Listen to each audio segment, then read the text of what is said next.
beginning review. Uh, Squad. Get rid of the Justice League.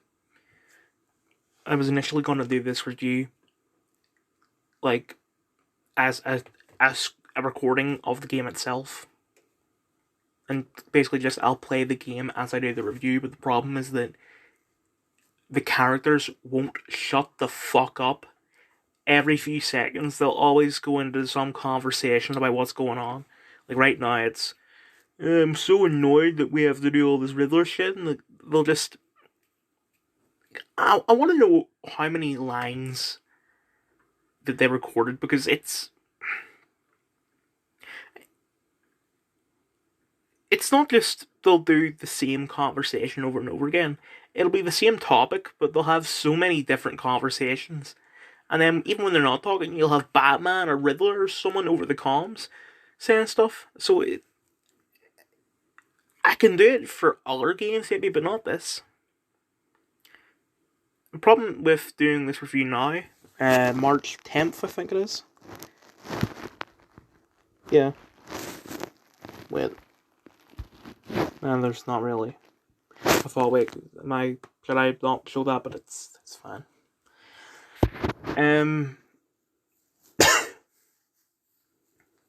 Forget what I was saying. Oh, the problem is I started this game maybe the week after it came out. I played the first chapter and then I stopped because I think I was going to watch Night and Day. I was like, right, I want to play a bit more before I do the beginning review. But, I need to watch Homeland and then 19.2, and after 19.2, there wasn't really anything important. But I was like, oh, I want to get caught up on all these shows. Like, I've been catching up on. I finished Owl House. I was doing Bad Batch. Currently doing Percy Jackson, Shogun, Mr. and Mrs. Smith, which I finished, Invincible, Fargo, and True Detective. So I was doing the Lego Ninjago game on top of that. So I didn't really. I want to put my focus on Ninjago instead of going back and forth. But the problem is that now that it's been basically a month since the last time I played the game, I don't really remember the controls. I can't really do things as well as I could. That being said, the controls, even when I knew them, still are like ridiculous. I feel like this is what the modern game is, where it's so easy to make it. I don't want to say good, because I do enjoy the game, but it's so easy to make it the best it can be. But they just don't do it. It's almost as if they go out of their way to make it something different. Like, this could have just been, like, gameplay wise, almost exactly the same as an Arkham game, and it would have been great, but it just isn't. When it comes to, I'm aware of something that happens later on in the game. Like, I've seen like a picture. It's like they get the Batman on a park bench, and I think he just basically gives up or something, and they're like, oh, well, one, Batman would never give up, and two, this is the Arkham Batman. He especially would never give up. But I don't want to. I'm feeling people are taking the scene out of context, because there are some things that it could be. Like, one, he's infected by Brainiac. That's factual. I know that. So it could be that he has found a way to not. I don't know. I'm just gonna say break out of the infection. He has to find a way to do that. That's impossible, but he's found a way to temporarily take control. So, he temporarily takes control and says to the squad, end it, because yous are fucked otherwise. That could be what it is, and that would be good. And I'm sick and tired of people. I keep on seeing this post where it's like, oh, DC have this weird obsession with killing Batman recently? And then it's his death in Gotham Knights, his somewhat death in The Flash, and then this. But it's just. There's nothing wrong with killing Batman if you do it right. Like, this isn't. Gotham Knights wasn't the first time Batman died. Um. It's just people talking shit without actually getting into the facts, and I'm sick and tired of it. So, I'm going to give the game the benefit of the doubt right up until the end, because even though the gameplay is like a shit version, like if you were to mix Borderlands and Sunset Overdrive and make it not that good, even though it's like that, it still is a bit enjoyable. The dialogue, like the relationship between the squad, is surprisingly good.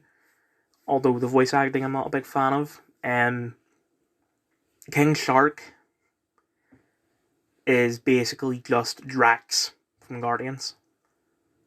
Harley, no problem. Captain Boomerang, I have a feeling he's not voiced by an Aussie. Like, it sounds like it's a very forced accent. And Deadshot, I mean, the only it's not really a problem. I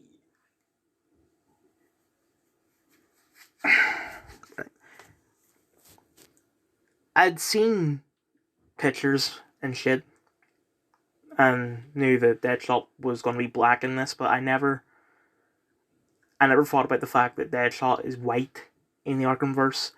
And I know that they put out a tweet where it was like, there's only one Deadshot, and I was watching that guy, Clown Puncher, he's a big Arkham dedicated channel. Check it out. He was talking about it, and he said that I think his theory was that the black Deadshot is the real Deadshot, and the white Deadshot was an imposter who the black Deadshot killed somewhere between Arkham City and now. I don't think he appeared tonight.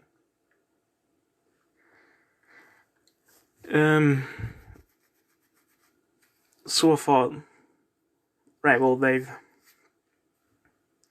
acknowledged, Rocksteady have acknowledged that Deadshot was white, but now they've made him black all of a sudden. Something I find quite weird is that the squad constantly mention it. Like, usually when something, like a product, does something like this, they just sweep it under the rug as if it's nothing. Like, anytime an actor is replaced, like Rhodey in the MCU, I don't think there's a single moment in Iron Man 2 where someone points out that Rhodey is different than he looked in the first film. And I do find it quite funny that they're acknowledging that in this. I still think it's a little dumb for them to have just changed it like that, but then again, they've completely fucked with the Arkhamverse. There's a scene in the first chapter where they have to go to a museum, and Batman is in the museum, and the Batman scene, it's done really well. Like, I think this is the first time that you see Batman from the perspective of the criminals, and it is terrifying. But then right after that, it's the museum does just basically a recap of the Arkham series, and they bridge the gap between Arkham Knight and this, and they say that Bruce had his identity revealed by Scarecrow, and the Nightfall Protocol happened, and then you have there was a name for it. I'm just gonna call it the Demon Bot. He appeared, and then Bruce Wayne was all of a sudden just like, "Oh, I'm alive," and then he went back to being Batman. It makes no sense, and it just ruins the ending of Arkham Knight, because the whole point of the Nightfall Protocol was that if people know that Batman is Bruce Wayne, they're going to go after all of his like associates. Like, they'll go after Alfred, they'll go after his kids, stuff like that. But it just, I hate to talk shit about it, but I have to. Anyway, Morning Glory, universally mixed ratings, actually. I watched it on Netflix. Rachel McAdams, Harrison Ford, Diane Keaton, Patrick Wilson, Jeff Goldblum. 50 Cent, Ty Burrell.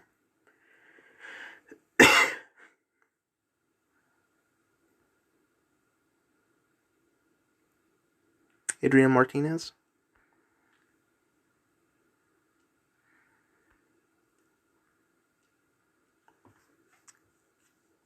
It's good. I don't know what to say about this other than it's good.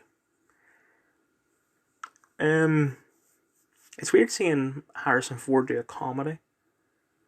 Like, if I were watching this with my granny, I know that she would say, "Oh, why is Harrison Ford doing this? He must have been desperate for money or something." He does do. Yeah, he has done a couple things where you wouldn't really expect him to do it, so it's become expected for him to do the unexpected. But what's not expected is him to do a comedy. But he does it well. Like, it feels like he's more. He still is just a grumpy old man in the film, but it feels like he's more than that. I just kind of like a father figure, I guess, a bit. I can't think of anything else. So.